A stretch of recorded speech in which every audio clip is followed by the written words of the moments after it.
Okay, I think that's us started. So, if it's okay, we'll just get started with the first question. And the first one, if you could just tell us a little bit about who you are and your background and what you do now.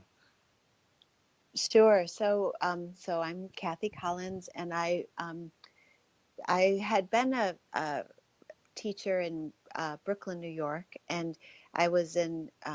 I studied with Lucy Calkins at what was then the Writing Project for graduate school, and through that affiliation, I was her research assistant when she started to study the teaching of reading, and then I was a teacher in Brooklyn, and just because we moved and different opportunities arose, I wrote a couple of books, and babies came, and so I started to do literacy consulting, and mostly for a while it was mostly early grades, kindergarten through second grade, um, but then that just expanded up until then. These days I'm consulting pre-K through probably through eighth grade. I haven't really done much high school work, but I support teachers. I love to work in classrooms and go in schools to support teachers as they think about um, how to reach children as readers and writers, and the my latest project is the one that brought me more into preschool classrooms because I wrote with Matt Glover a book I am reading, and that book is about all the things that children do before they're reading conventionally or decoding words. That they do so many things before they're able to decode that are really powerful things that all readers do. And Matt and I felt that that was being overlooked and not supported enough or acknowledged enough in Mm. classrooms. So, or in homes, because when a young child is uh, with a book, it looks cute, or they're occupied, and so they don't. Sometimes people just might think it is what it is, but Matt and I found when you sit with a child and get them to talk about it, Mm. they're doing so much heavy lifting as readers. They're using so many comprehension skills, and we realized that that book, that triangle, book, child, and caring adult, so much language could grow inside of that, so much um, connection, with literature, and independence and agency we could foster Mm. inside of that triangle. So anyway, I don't know. That's been uh, the last couple of years, and then I made a little homework book, so I'm doing some work about homework as well. Mm-hmm. But yeah, so I'll say it this way, I was a happy classroom teacher who left the classroom because of a family move. And then as I'm always thinking about getting back into the classroom.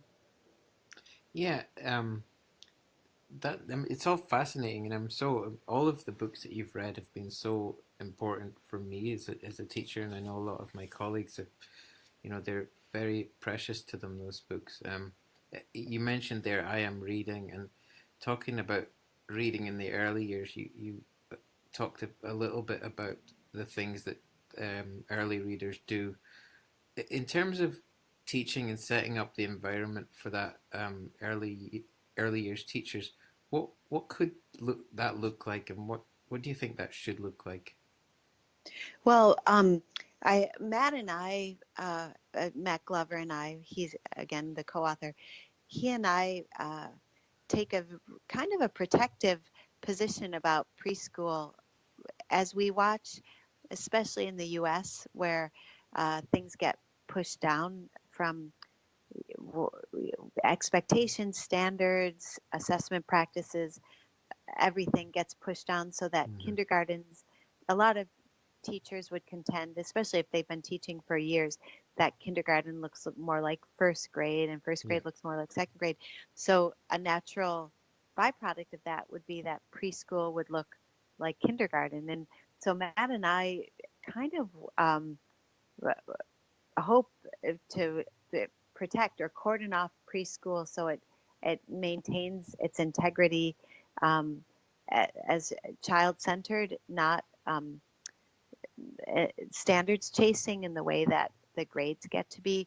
But Hmm. what we imagine in a literacy environment, in a well, speaking specifically of a preschool classroom, in general, specifically about preschool, but in general to preschools, that there would be lots of choice in what to read, choice in when to read, Hmm. choice in how to read, that there's minimal whole class uh, gathering. You know, the teacher might gather kids together to read aloud to them, but then send them off to choice activities and choice experiences with behind the scenes attention to who are the children reading, who are the children Hmm. choosing literacy activities, and then on the other hand, who do not choose literacy activities and reading, writing, and paying attention to that, and then figuring out what kinds of invitations. So, like taking the children who don't seem to gravitate towards the library, don't seem to self-initiate interactions with text, who avoid the writing opportunities. So we'll look at those children and observe and think about what's the invitation they need. Hmm. So really trying to differentiate how it looks. So it um, for individual children, and then when kids are in the library or reading books, sitting next to them and really engaging in authentic child initiated kinds of conversations about the book, watching what they're doing and thinking about what would the nudge be Hmm. to help them do more, which comes from a place of what are they doing already and what would be the next thing Hmm. versus what are the hundreds of things they're not doing and pick Yeah. pick one. You know, we're not approaching it that way. Um, so yeah, so I don't know if um, an invitational, in, child-centered, um, side-by-side kind of approach, I guess. Yeah. Yeah, that makes so much sense. And I was lucky enough to work with Matt Glover again this year, and so much of what he says about writing is just echoed in what you've said about reading there. Um, and Right. and the agency piece, the choice and developing that love of writing or reading. Um, and how often he talks about choice too. Agency is certainly in our world just now, in our PYP or international school world, is such a big word at the moment. Um, and throughout school, I think, do you think it needs to become, or does it become, does the choice become less for students as they get older? And or what do you see as the biggest change that happens when, when the grade levels start to come in, and perhaps the reading levels come in and other things like that change? Well, it's almost, I don't know.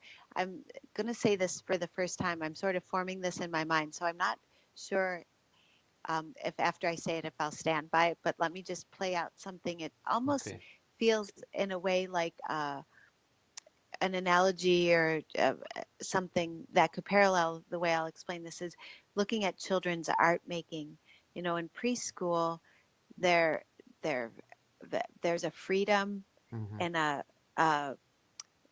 what would the word be? I can't think of the word. Like a sort of a freedom to create art and to represent your thinking and to communicate through art. Then gradually, so it's wide and it gradually narrows as kids start to become conscientious about being representational or Yeah.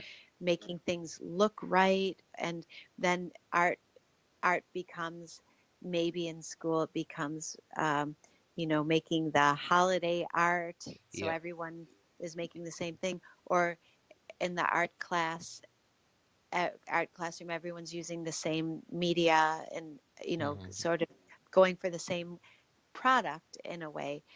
And I think that's what happens a lot in school, with literacy, reading and writing. Maybe in preschool, it's sort of free form, explorational, messy. Um, you get a lot of do overs and a lot of experimentation. And as you go through the grades, it starts to tighten up by the way curricula is organized, or Hmm. um, the the text. I was just teaching at an institute, here at the University of New Hampshire. And in my group I was working with, I had teachers, a kindergarten teacher, and then a grade level teacher, but most of them were middle school and high school teachers. And the high school teachers were really bound to certain texts. So it can even get that tight where Yeah. teaching reading is really teaching books, Yeah. and it's so so I think that's what happens. So what can the grades? What does agency mean? Um, it might in a classroom when you're being told what to read, how to read. Um, you're being asked, after you read, you need to produce evidence you read it, but the evidence looks the same for everybody in the Yeah. classroom, whether it's a quiz or a literary essay or whatever. Um, so, wow, I think I really digressed. No. If you can help me get back in the lane, I've sort of veered out of the lane of No, the response. I like that. I think, I mean, one, it was an exclusive. I think it was your thought was still forming there. So I think we got something hot off the press there. But Yeah, breaking news. breaking But news. but I hope it's not fake news. No, Oh, I should let me not go there. But no, no, let's no, not. I might revise that on the run. But or if I had a day to think about it. But I just think reading in school become starts to constrict. So kids, either you're in that frame Mm. of you do the things school wants you to do, or you don't. And Yeah, yeah, no, I completely agree. And I talked to Kath Murdoch just yesterday, and we were talking about something similar in that I think as long as we're hoping and setting those expectations that the children are the ones doing the thinking and the heavy lifting that you talked about, because we both sort of mentioned the fact that some teachers can get into that habit of saying, well, the curriculum means that I have to do this or I have to do that, right.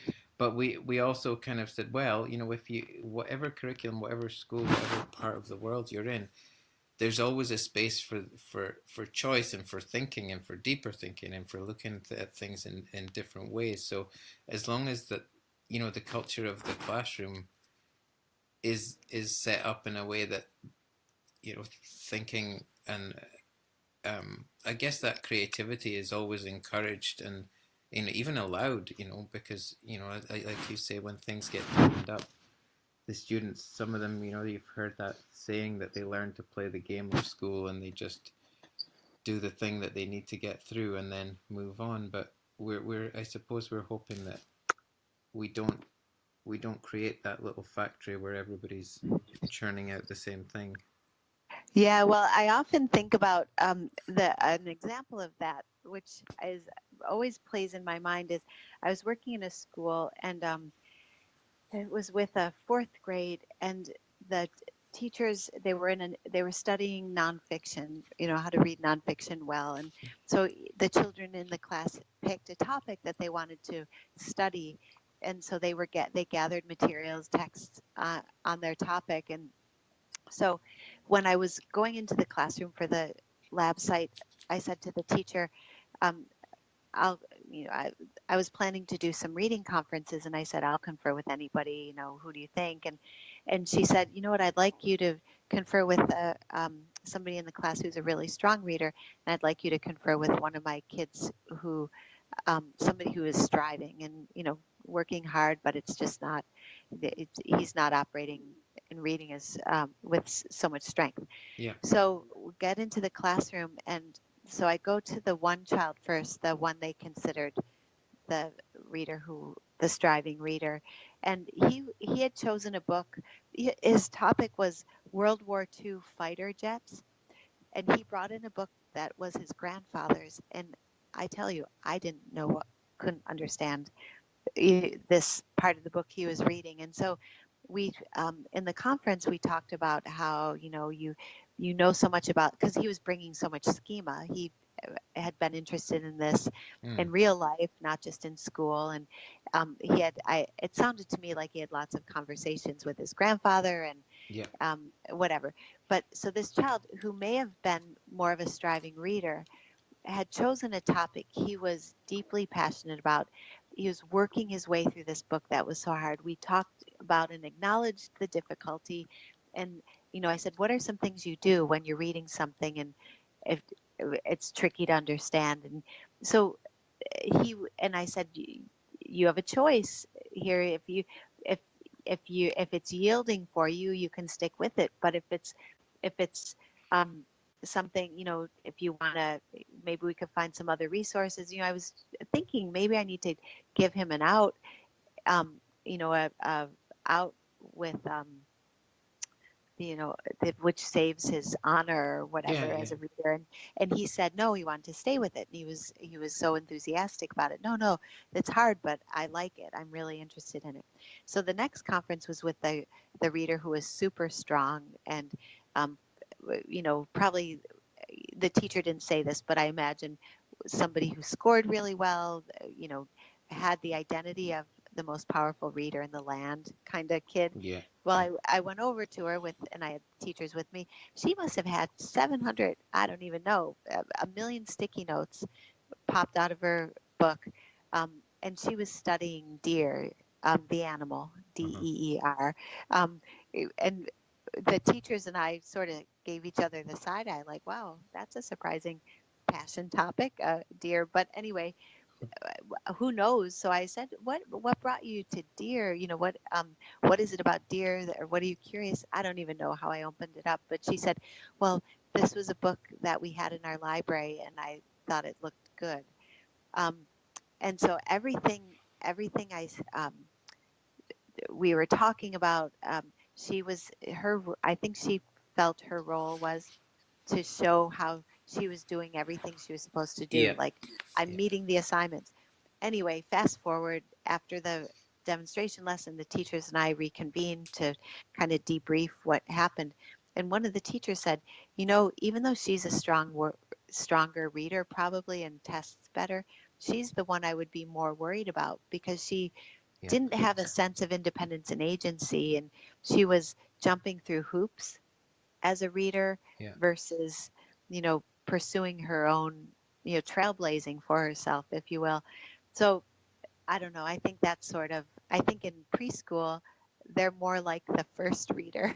Yeah. They're sitting with books about planets that they don't read a word, but they're making so much sense and coming out with amazing, ideas and inferences, um, because they're not trying to jump through the hoops yet. Yeah, that makes so much sense, and I think I can't remember if we were actually recording when you said this, but the idea that that little boy will read that book and pour through it even when nobody's there and nobody's watching him, and Exactly. he'll be so interested and hooked on that book, and um, he has no, it probably doesn't mind if anyone knows that he's reading it or he's not doing it to impress anyone. He's just Right. has that Yeah. genuine passion and interest for it. Right. So that's, we do want, of course, our kids need skill and strategy instruction. They need to become strong, proficient readers who can decode, who can read smoothly, who can understand.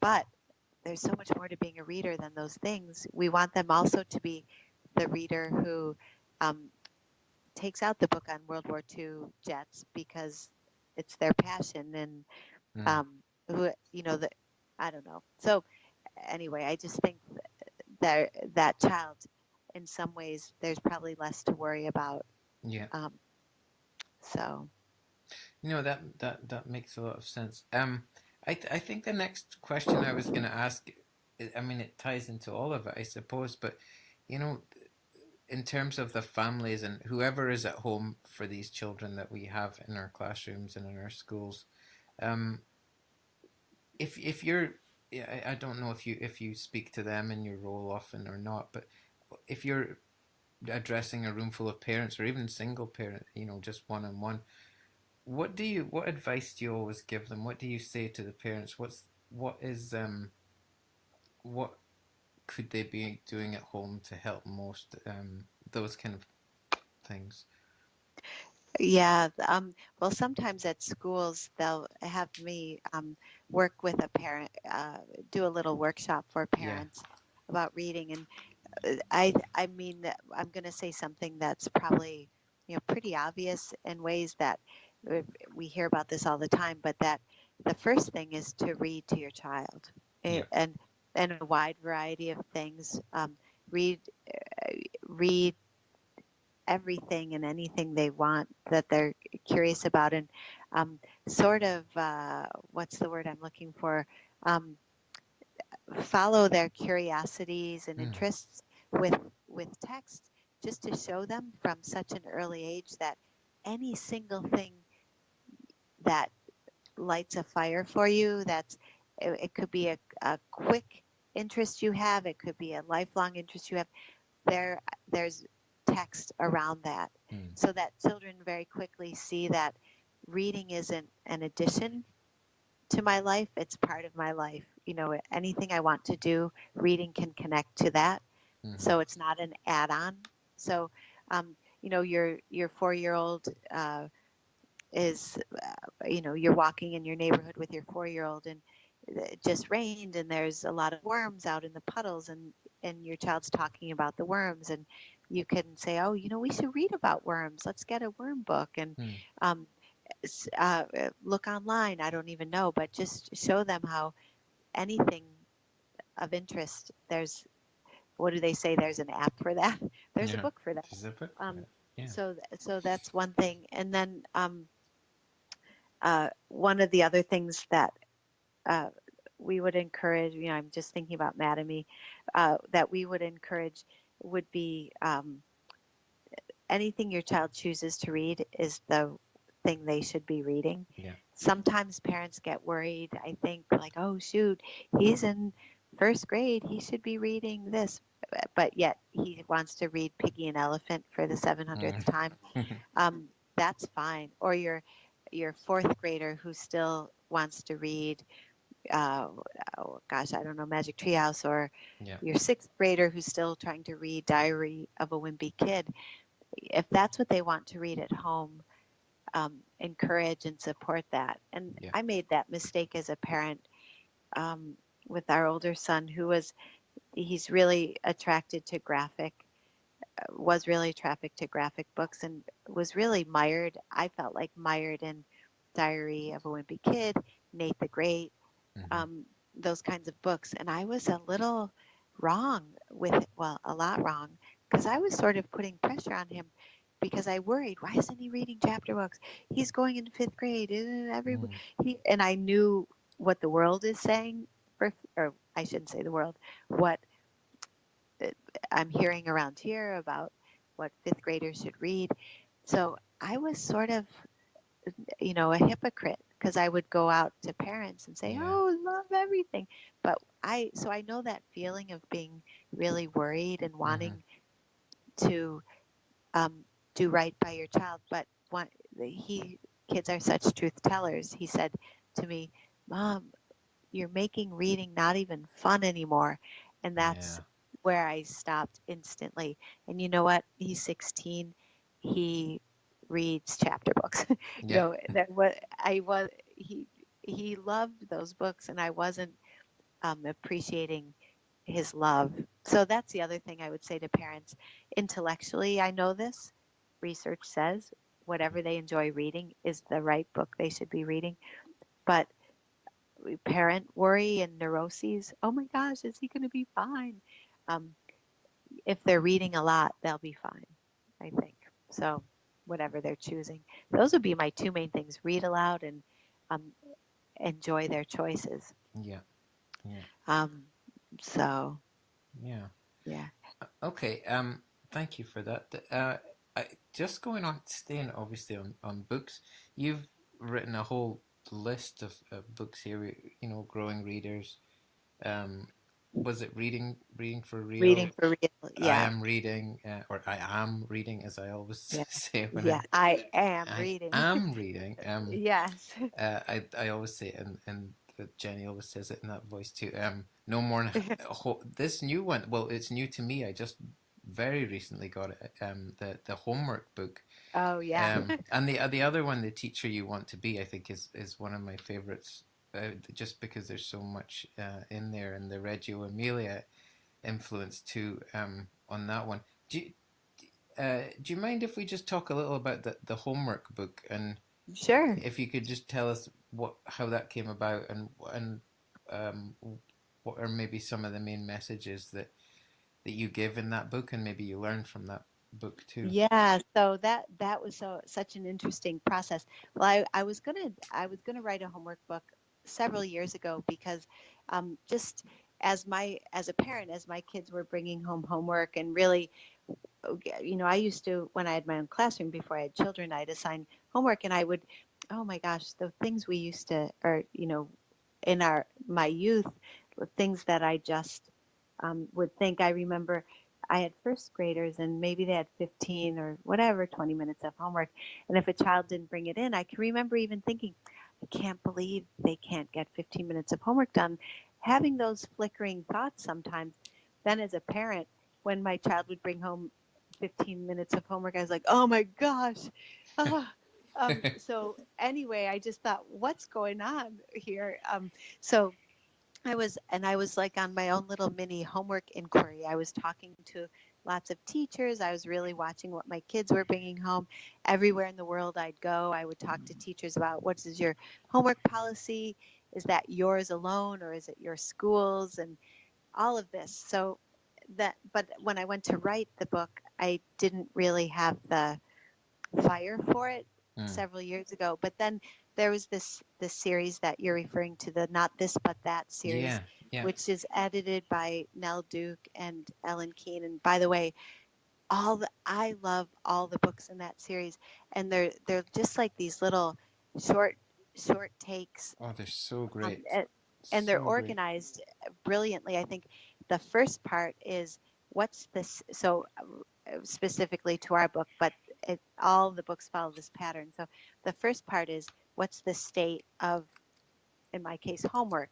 So that's where I laid out my findings in talking to teachers and around the world, just what's going on with homework. And mind you, this is specifically an elementary school book, Hmm. so I don't want to speak to middle school and high school concerns and things about homework. But then the middle section, part two, they paired me with Janine Bempeshaw, who's a Hmm. researcher, an academic. She's a professor at Wheelock College in Massachusetts, who's done a lot of research about achievement and motivation and family influence on school performance and things like that. So, and she also was very curious about homework. And then the third part was, so I write, what's the state of things? Part two, what does the research say? Which is what Janine wrote. Then part three, I come back and say, okay, now given the research, Hmm. what would be some best practice? So Janine and I, to be honest, came to this from very different viewpoints. I came to, to this from, why do we assign homework? It doesn't, there's no academic benefits for elementary school, according to research.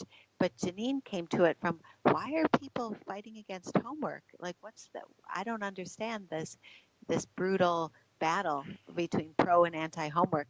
So it was very interesting pairing, and I learned so much from working with her.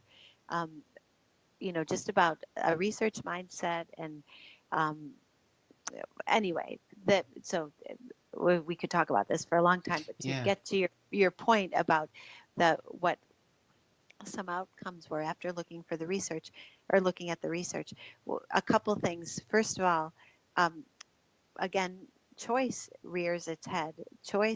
choice, giving kids choice Mm-hmm. about, what they're doing and how they're using their time at home.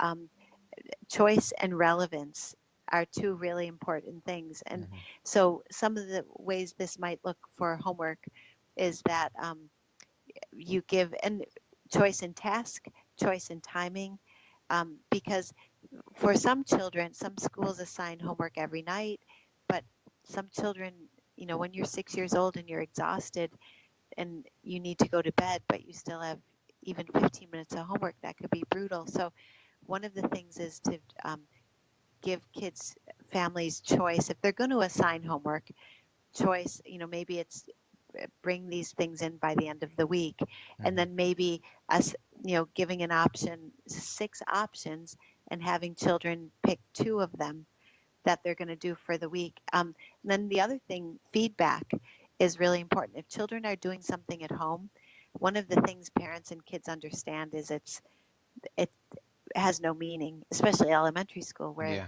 in the high school they might get grades for homework, um, but elementary school, no, maybe teachers give a smile face on the homework and then send it back home and it goes in the recycling bin. Yeah. So if children are putting in effort to homework, figuring out ways where they might be sharing. So one kind of I think a valid homework is for a teacher to say, on Wednesday, our class is going to start our study of our science unit on insects. So um, before Wednesday, have a conversation with Yeah. somebody at home about insects and just collect some information so you could bring it to our class on Wednesday. Um, so that kind of homework is, I think, very legit. You're getting ready for something Yeah. kind of homework. But really, the thing that I open the third part with is that, you know what, if we didn't assign homework, kids would be okay. Yeah. play Play has authentic playing opportunities provide all the benefits we hope homework could provide. Yeah. When kids are at play, they're problem solving, they're self-initiating, they're creative, they're social, they're negotiating, they're bringing to bear all their schema to figure things out, whether they're um, making Legos, playing pickup soccer in a field, whatever it is. It has a lot of the characteristics, um, the things that we think homework offers. Yeah. The play we know play offers. Yeah. So so when in doubt, play would Yeah. be my bumper sticker. Yeah, that I think that's a good one. And those I just that whole series of books I discovered I don't know when they first came out, but last year I think I now have 5 or perhaps 6 of those, and the, just the information and the way that they're laid out, it's just so easy to and pleasurable to read. Um, Yes. it I just just read, oh, I can make you a sweet recommendation. It's hot off the press too. No More Culturally Irrelevant Teaching. Do you know, And I've ordered that one, I think yesterday or the day before. oh my gosh, I haven't seen it yet, but I'm sure it's going to be a really good one. I just read it the other day and loved it. I thought it was really great. Yeah, yeah. Well, yeah, that's next on my reading list. But yeah, this whole series seems to be such a great thing to be involved in. Will you have any more in that series, or are they going on? Yeah, I'm not quite sure. You sort of I don't so I was asked to do the homework one and I don't quite know why I was asked. I think because, well, I think I was doing some presentations about homework and, maybe through the rumor mill, Yeah, people knew I had thought about a homework book before, but they just, and what's so interesting about it, I don't know if it's for every book in the series, but certainly for mine, and I know a few others, they pair you with somebody you you've never worked with before. mm, And Janine and I we didn't even know each other, and it's that is, what a contrast from that book to I Am Reading, where I wrote with my good friend Matt Glover, Mm. who we are the only thing we ever argue about is probably baseball, maybe our baseball team. But we were thought partners and work partners, and we, just have known each other for a very long time. And then I had this homework book with Janine, somebody that I just met, and who comes from such a different world Uh-huh. in a way than I. So it's fun. I think that makes the books, have a little. There's a little flavor there. Um, Yeah, and having that real digging deep into the research part of it to ensure that all bases have been covered before anything goes on, and to set you up. It sounds like it was a really good experience and a really well thought yeah. out one too. Well, and what changed for me, I can't speak for Janine, except I do know she was really, when I said, there's no research that says there's academic benefits from homework. She said, well, I'll dig in. I mean, and eh, um, I'm inferring this from what she said, so I don't have her words, but I inferred that she thought, well, you just haven't found the research yet, Yeah, but I'll find some. So she was surprised. I remember we had a phone conversation. And she said, well, I'm really surprised. There's um, some studies show some benefit in middle school and high school, yeah, but elementary school. And then, so to be fair, what changed for me is, truthfully, I went into this project, no homework, no more homework, yeah, sort of with my marching and my sign and yeah. my tattoo. No, I'm joking. I didn't have a no more homework tattoo, but and then, but reading, I the research, then I did say, well, no more bad homework and no more Yeah, homework just for homework's sake. yeah, Like we could create um, with kids things that they could do at home that are relevant, that have choice, that engage fa- families and caregivers, and yeah. that help them in their school day. And so, but I still, That's a I, longer tattoo though, isn't yeah, that one was longer, and so I decided against that one. it? So um, no more homework, kind of, Yeah. is the, I just put a but little asterisk and can't read the yeah. book. Oh, but you know what? No, you're giving me an idea. That my next tattoo will be, when in doubt, play. It won't Oh just be yeah, a bumper sticker. It can yeah, also be a tattoo. But yeah. I don't think anyone wants to hear about my tattoo. Sorry. Yeah, Um, yeah, but it's an idea. it We'll is. float it. Yeah, we'll see how it feels tomorrow. Yes, Just exactly. I've kind of coming to the end. Thank you again so much for your time. But I've one more question, and it's kind of around leadership in schools, our principals and our heads of schools. Um, what in terms of your experience with and looking at reading again, or writing and reading, um, what are we looking for from our school leaders? What should we hope from them or expect from them? Or if we are in those positions, what should we be doing to to make this as good as it can be for students?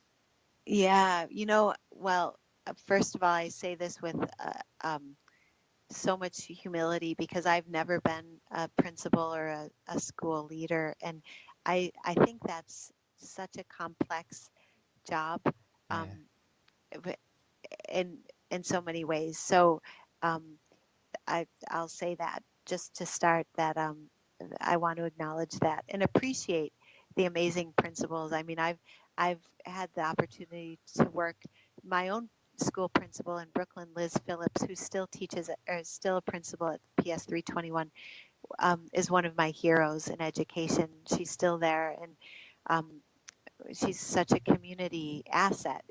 Just what she's done Uh-huh. um, with that school, and and yeah, the community is amazing. But so I've worked for an amazing principal, but in my consulting, I work with so many really fantastic principals around the country, around the world. But so um, it's one thing to watch from a distance, and it's another thing to be in the job. So I Mhm. can only speak to watching principalship from a distance of being a teacher or being a consultant, Yeah. is to have the same, the to offer to teachers the same, um, mm, gosh, I just don't have the word. You know, the things we know about children's learning, I think Mm. largely stand true for teachers' learning. And a school is a learning, a school building is a learning organism. Every single human being in that school is learning something. Mm. Nobody walks into a school knowing everything they need to know. So we're all learners, right? So I think a principal wants to facilitate for his or her teachers the same kind of learning opportunities and safe environment that a teacher wants to facilitate for his or her children. So, for example, maybe principals considering differentiation.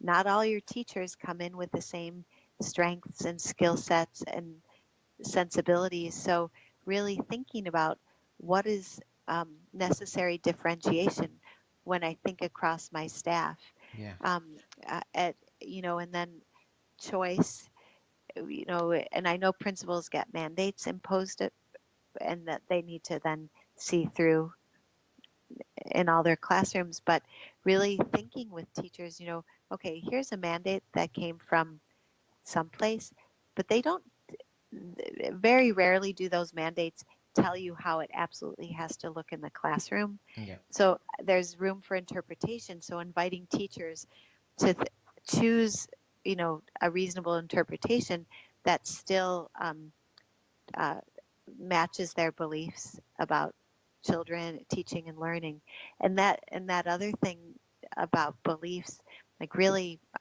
regularly checking in with beliefs about teachers and learning, or teaching and learning, and about children, and um, having that near and dear in every aspect of a leader's work, I think would help a leader stay grounded Mm. and stay warm, um, versus kind of corporate and cold and Yeah.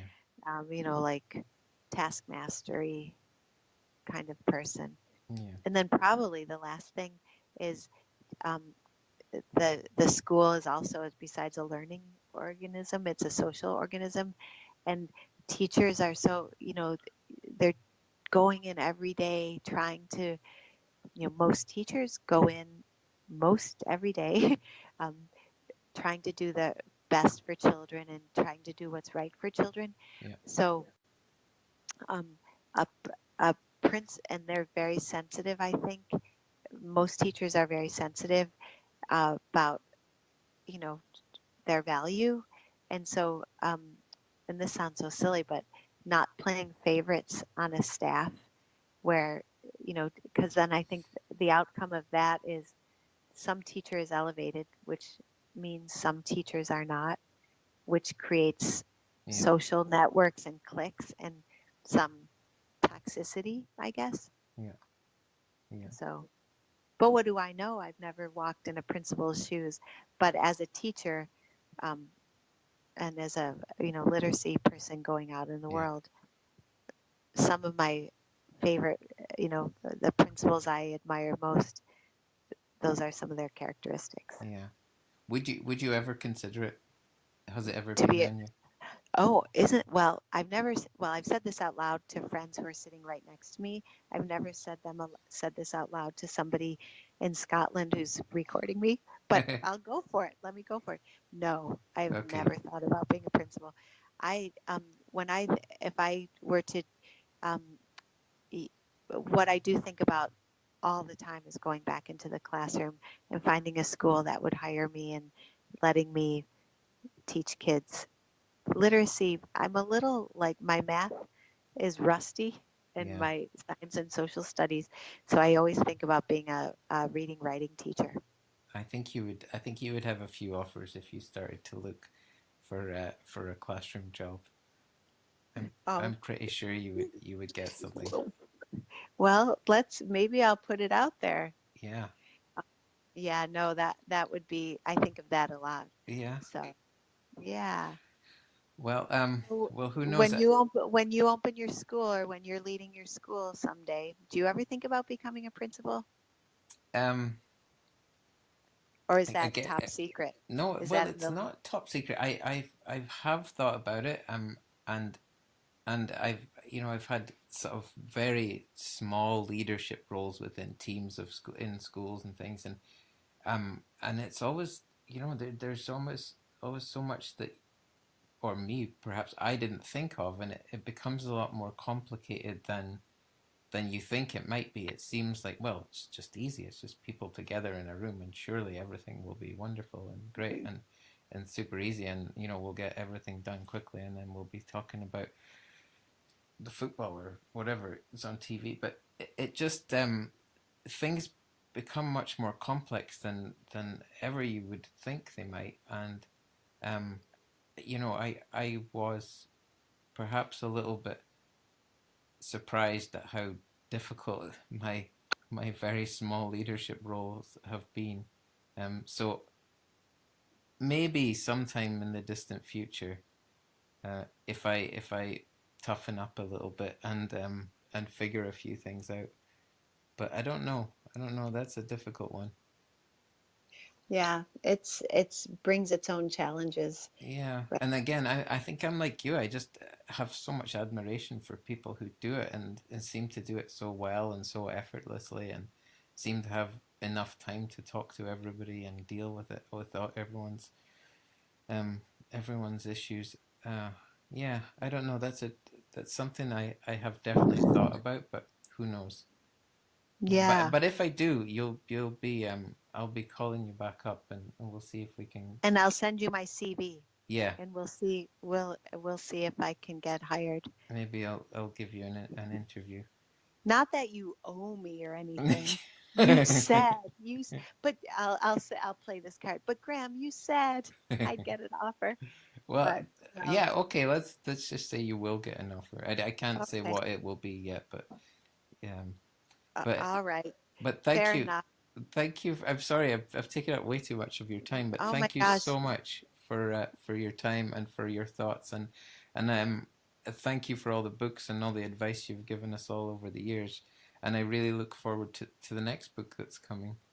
Well, thank you, and thanks for. I'm honored to that you thought to interview me, and especially you interviewed Kath Murdoch, which I would have loved to have.